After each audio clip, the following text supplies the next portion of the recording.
سورہ مریم یہ مکہ مکرمہ میں نازل ہوئی۔ اس سورت میں 6 رکوع، 98 آیتیں، 780 کلمے اور 3700 حروف ہیں۔ اس صورت میں حضرت مریم رضی اللہ تعالی عنہا کی عظمت، آپ کے واقعات اور حضرت عیسیٰ علیہ السلام کی ولادت کا واقعہ بیان کیا گیا ہے۔ اس مناسبت سے اس سورہ مبارکہ کا نام سورہ مریم ہے۔ جب چند مسلمانوں نے حبشہ کی طرف ہجرت کی تو کفار مکہ نے تحائف دے کر اپنے 2 نمائندے حبشہ بھیجے تاکہ وہ ان مسلمانوں کو وہاں سے واپس لے آئیں۔ جب وہ حبشہ کے بادشاہ نجاشی کے دربار میں پہنچے اور اس کے سامنے اپنے آنے کا مقصد بیان کیا تو اس نے کہا کہ میں پہلے ان مسلمانوں کا موقف معلوم کر لوں۔ چنانچہ مسلمانوں کو جب اس نے دربار میں بلایا، جب مسلمانوں کو دربار میں بلایا گیا اور حضرت جعفر بن ابو طالب رضی اللہ تعالی عنہ سے اس کی گفتگو ہوئی تو اس نے کہا کہ آپ کے پاس اس کلام کا کوئی حصہ ہے جو اللہ تبارک و تعالی کی طرف سے نازل ہوا؟ حضرت جعفر رضی اللہ تعالی عنہ نے فرمایا ہاں ہے۔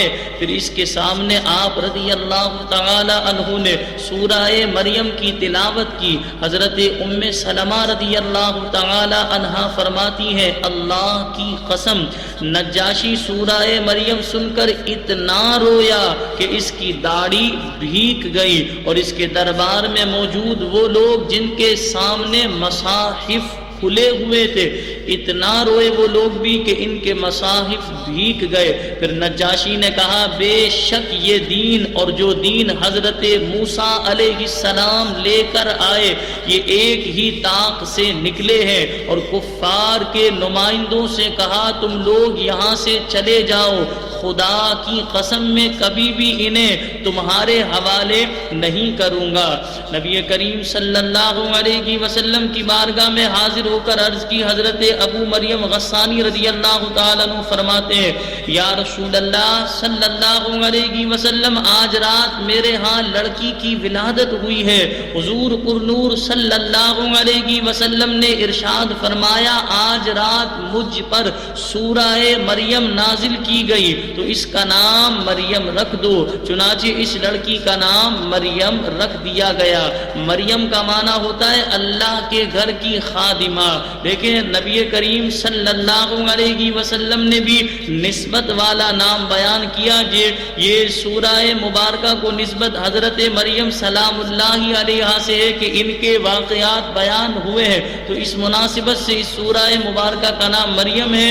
تو حضور علیہ السلام نے اس شخص کے سامنے بھی، ان کے سامنے بھی یہ کہا کہ اپنی بیٹی کا نام مریم رکھ دو، تو لہذا ہمیں بھی چاہیے کہ ہم اپنے بچوں کے نسبت والے نام رکھیں۔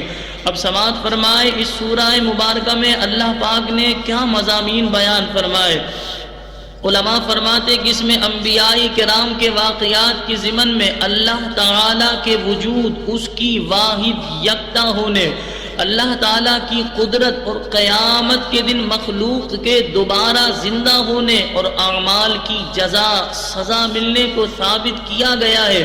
اور اس سورہ مبارکہ میں یہ اور مضامین بیان کیے گئے۔ حضرت زکریا علیہ السلام کے فرزند حضرت یحییٰ علیہ السلام کی ولادت کا واقعہ بیان کیا گیا، اور یہ واقعہ اللہ تبارک و تعالیٰ کی بہت بڑی دلیل ہے، کیونکہ حضرت یحییٰ علیہ السلام کی ولادت اس وقت ہوئی جبکہ آپ کے والد حضرت زکریا علیہ السلام کافی زیادہ عمر کو پہنچ چکے تھے، اور آپ علیہ السلام کی والدہ بانجھ تھیں، اور ایسی صورتحال میں عادت کے برخلاف حضرت یحییٰ علیہ السلام کی ولادت ہونا اس بات کی دلیل ہے کہ اللہ تعالی ہر چیز پر قدرت رکھتا ہے۔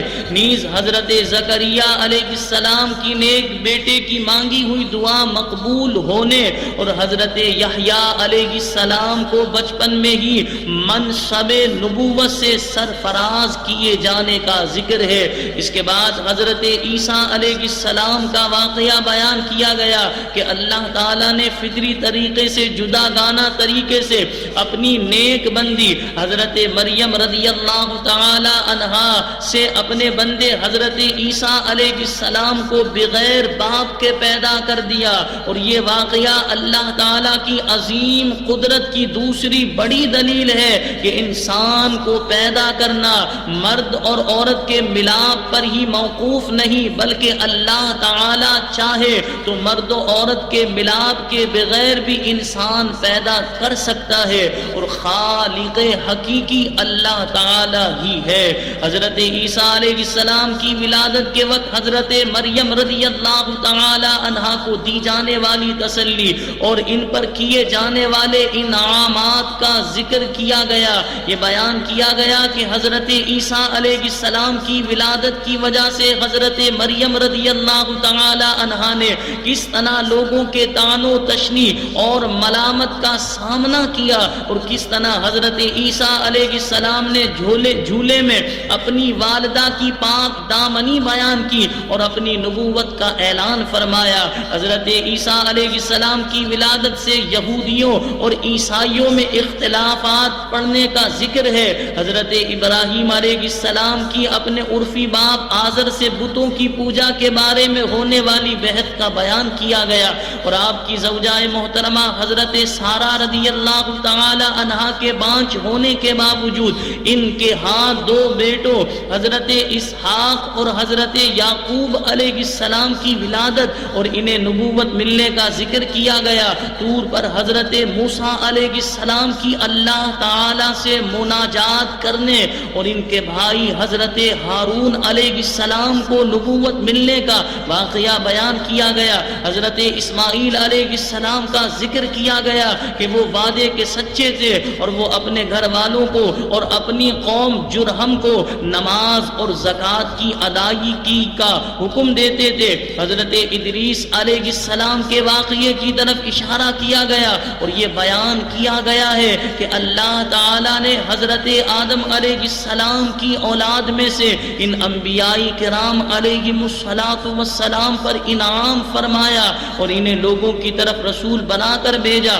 نیک لوگوں کے آنے والوں کا اپنی نمازیں ضائع کرنے اور اپنی باطل خواہشوں کی پیروی کرنے کا ذکر ہے، اور جن لوگوں نے توبہ کی، ایمان لائے اور نیک عمل کیے، ان کے ساتھ جنت کا وعدہ کیا گیا ہے۔ اور یہ بیان کیا گیا ہے کہ حضرت جبریل علیہ السلام اللہ تعالیٰ کے حکم سے ہی وحی لے کر نازل ہوتے ہیں۔ مرنے کے بعد دوبارہ زندہ کیے جانے کا انکار کرنے والے مشرکین کا ذکر کیا گیا اور انہیں خبر دی گئی کہ ان کا حشر شیاطین کے ساتھ ہوگا اور انہیں جہنم کے آس پاس گھٹنوں کے بل گرا کر حاضر کیا جائے گا۔ مسلمانوں سے قرآن پاک سنتے وقت مشرکین کا موقف بیان کیا گیا اور سابقہ امتوں کی سرکشی اور ایمان قبول کرنے سے تکبر کرنے کی وجہ سے ان پر عذاب نازل ہونے کا ذکر کر کے ان مشرکین کو ڈرایا گیا ہے۔ نیز یہ بیان کیا گیا ہے کہ اللہ تعالیٰ ظالموں کو مہلت دیتا ہے